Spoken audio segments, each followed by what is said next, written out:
She was a mail-orderer bride who arrived on a Wednesday and was left on the platform before the hour was out. The coach from the railhead came in at 2:30. She was the last one off. Single bag, a dress that had been pressed before the journey and had not survived it, her hands loose at her sides and her chin level in the way of a woman who has decided in advance not to fall apart. Albert Pugh was waiting at the far end of the platform with a folded paper and the look of a man who had been rehearsing bad news long enough that the rehearsing had made it worse. He had filed the contract 8 months prior with the agency. He had spent the time since changing his mind and had written no letter because a letter would have required courage he did not have before witnesses were present. She had spent 3 years at the orphanage where she had grown up and stayed on, taking and mending, saving what she could, waiting. When the solicitation came, she read it twice, signed her name, and spent the last coin she had on the ticket. Albert said he couldn't go through with it. Loud enough to carry, which was the whole of the cruelty, because the platform was not empty, and by supper half the town would know, and by morning the rest would. She stood and let him finish, hands at her sides, her face doing what she needed it to do. He waved the agency papers once, not a deed. Everyone on that platform knew a woman was not land and could not be claimed as such. But he held them like a man who wanted the weight of paper behind him. And then he put them back in his coat and walked away without looking back. The platform cleared around her. She remained bag at her feet. The town spread out in front of her and no clear answer to what came next. Across the street, a man came out of the hardware with a paper bag of fittings and stopped on the boardwalk step. 32 years old, broad in the shoulder, a carpenter's hands, sawdust on his sleeve from the morning. He looked like a man who had carried too much for too long, long enough that he had stopped noticing the weight. He stood on the step and read the platform, the bag, the straight back, the empty space where a man had just been. And then he crossed the street. He stopped at the bottom of the platform steps. And looked up at her. "Seth Callan," he said, "I've got 2 children and a house that needs keeping. I do carpentry work 3 days a week, so mornings you'd have the place to yourself." He held her gaze. "It's temporary. Room and board until you've sorted what's next." She looked at him for a moment, taking the measure of him. "Can you cook?" he said. She met his eyes. "I can, and I'm not afraid of hard work." She picked up her bag. "Then let's go," she said. They walked off the platform together, and behind them the town watched and stored it up for later. The cabin sat at the edge of town with a horse in the side pen and a porch step that had been meaning to be attended to. She noted it without comment. Inside the front room was clean in the way of a house managed by a man alone, functional, orderly, with nothing soft in it. A workbench along the far wall, a stove doing its steady work. On the shelf above the kitchen window sat a small sewing basket with a wooden lid. It had the look of something no one had touched in a long time, something everyone in the house had quietly agreed to leave alone. Seth told her the room off the kitchen was hers. Her own door, her own space. Children ate at 6 o'clock. He ate when he was back. Jack came from the rear of the house with the timing of a boy who had been listening from somewhere he wasn't supposed to be. 10 years old, his father's build already in the shoulders, a face that kept its own counsel. He looked at Willa the way a person looks at something they have seen a version of before and are not ready to feel differently about. He looked at his father. Then he turned and went back the way he came without a word which said plenty. Mary did not make an entrance so much as she materialized. 6 years old. One ribbon tied properly and one simply hanging. Standing near the bedroom doorway with the full and unguarded attention of a child who has not yet learned to want things quietly. She looked at Willa with her whole face. Willa looked back, steady and even, nothing performed. "Are you hungry?" Will said. Mary considered this seriously. "A little bit. Come help me find what's in the lard." Mary came without hesitation. Supper that first night was beans and cornbread in a broth that had no business smelling the way it did given what the larder held. The smell reached the front room before anyone sat down. Seth came in from the yard and stopped just inside the door and something moved across his face that he set aside. Jack ate quietly. Mary ate with her eyes moving between her bowl and Willa in steady rotation. Partway through the meal, Mary set her spoon down and said that the last woman who kept house for them had burned everything she touched. Seth said her name. Mary looked at Willa instead. She did though. Burnt beans are a serious matter, Willa said, eyes on her plate. I don't take them lightly. Jack looked up. The corner of his mouth moved once and returned to where it had been. He said nothing more, but when supper was finished, he stayed at the table a little longer than he needed to before going to bed, and Seth noted that without comment. The following morning, Seth came off the porch and the loose step held solid under his boot. He stopped, pressed it again, stood there a moment. He went inside and poured 2 cups of coffee and left one on the counter near where Willa was working. Nothing said about the step. She said nothing about it either. They drank their coffee in the early quiet, and the cold morning settled in around the house. Jack tested her on the 5th day. He simply did not do the thing she had asked and settled in to wait. Willa appeared in the doorway of the back room. Jack the wood. He looked up. I was getting to it. I know. Get to it now, please. He looked at her, held her gaze, found what he was looking for, then got up and brought the wood in without argument. She thanked him plainly and went back to the kitchen. Seth had heard it from his workbench. He set his plane down and stood in the quiet for a while before picking it back up. The days found their shape after that. Jack began staying at the table after meals, whittling or reading, present in a way he had not been. Mary followed Willa from room to room with the devotion of a small shadow, helping where she could reach and watching carefully where she couldn't. Seth started coming home from his carpentry work at the same hour every evening. One evening, Willa read to Mary from the book of stories on the shelf, doing the voices without embarrassment. Mary pressed against her side with the complete trust of a child who has made a decision and sees no reason to revisit it. Jack sat at the far end of the room with something in his hands. He did not look up. He did not leave. By the time the frost had settled into the mornings for good, Mary had stopped trailing Willa like a guest and started trailing her like a child at home. It was a gray, unremarkable morning when it happened. Mary was moving through the kitchen in her socks, still warm from sleep, absorbed in some private business, when she caught her foot on the threshold between the kitchen and the hall, and went down hard on both palms.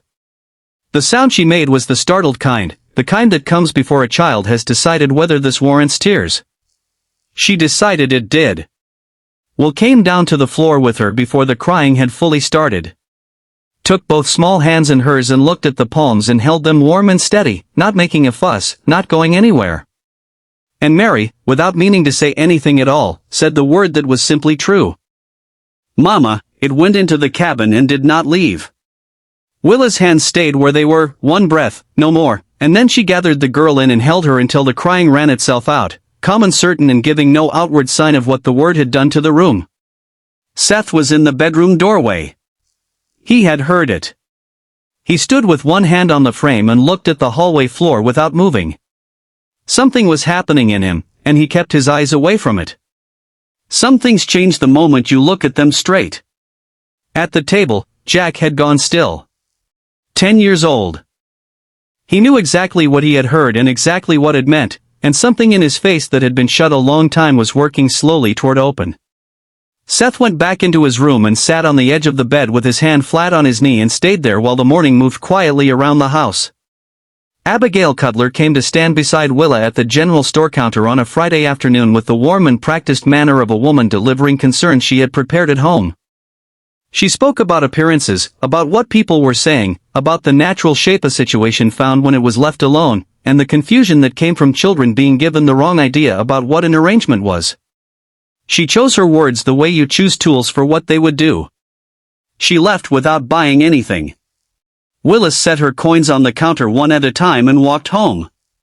25 years old, and she had been assessed by women with prepared voices in enough rooms that she had built a durable patience for it. The patience of a woman who knew that another person's measure of her was not the truth. She stood at the kitchen window with her hands on the sill and looked at the yard and the line of pines beyond it and the cold flat sky longer than she needed to. Then she started supper. That evening Seth was at the stove and she was finishing the dishes, and without looking up from the fire he said, "You all right?" She kept her hands in the basin, thought about it honestly. I am, she said.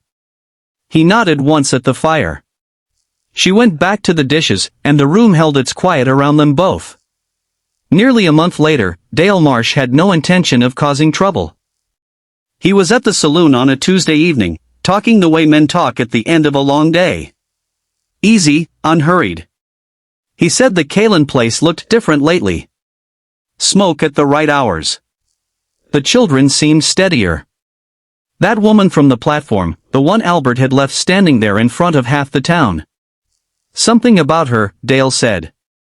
The kids had taken to her like he hadn't seen before. Older one coming around. Younger one had started to call her mama. He reached for his glass. Albert had gone still at the end of the bar. Dale kept talking, not noticing, said it was good to see that house with some life in it again. Albert looked at the row of bottles across from him. He had the agency papers in his coat. He had a pride that had sat wrong since the platform. And now there was a picture forming in his head. Warm light in the windows. Children settled. Smoke at the right hours. A woman the children had already begun to call Mama. He set coins on the bar and stood up. Where does Callan live? He said.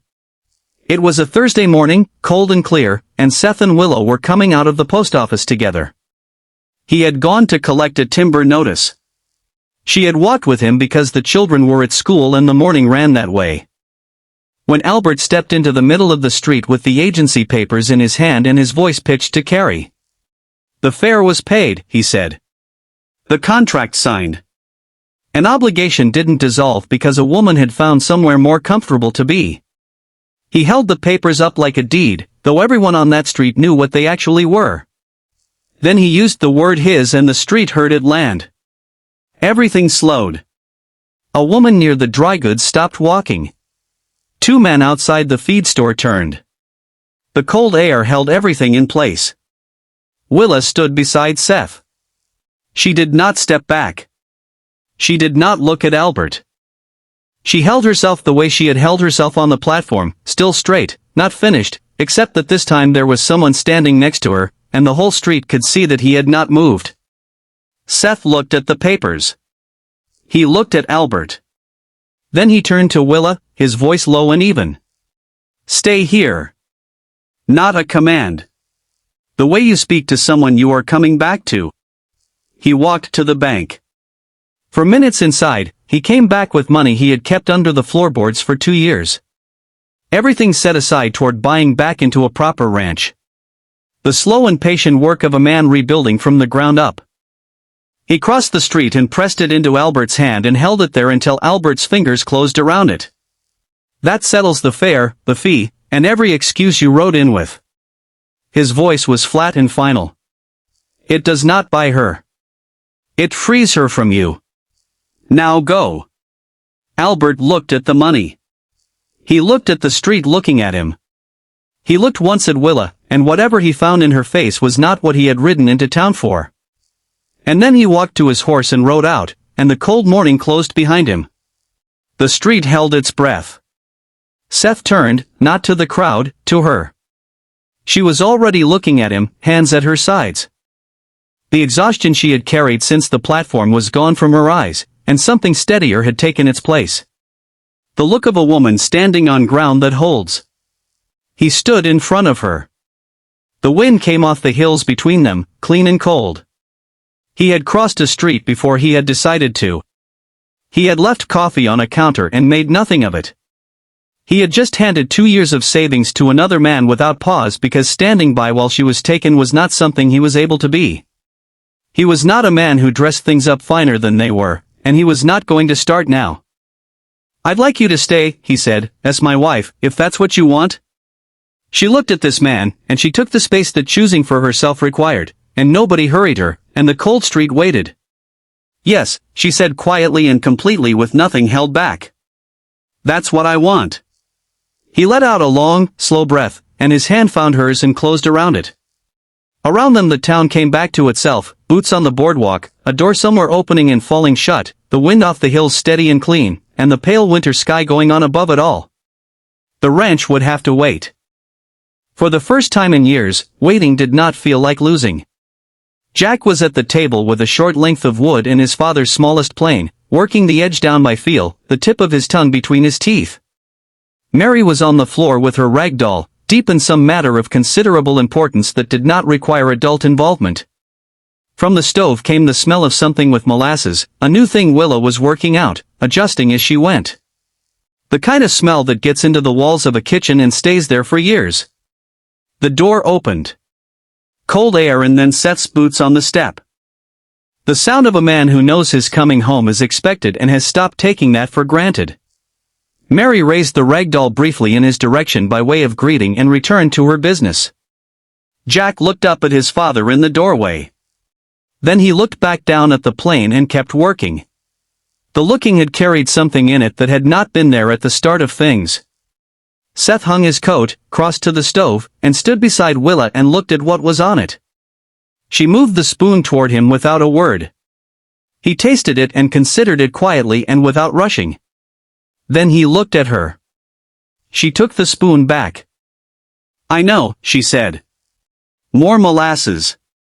The corner of his mouth moved. He went to hang his coat properly and left her to it. On the shelf above the window, the sewing basket sat where it had always sat.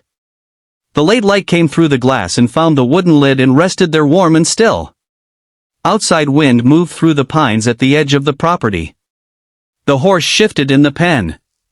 From somewhere past the tree a bird called once, long and unhurried. The cabin held its warmth, not waiting for anyone. Not anymore. And that was the story of Willa, a woman who arrived with nothing but a bag and a spine and left with everything that actually matters. Tell me in the comments if you enjoyed this one. Thank you.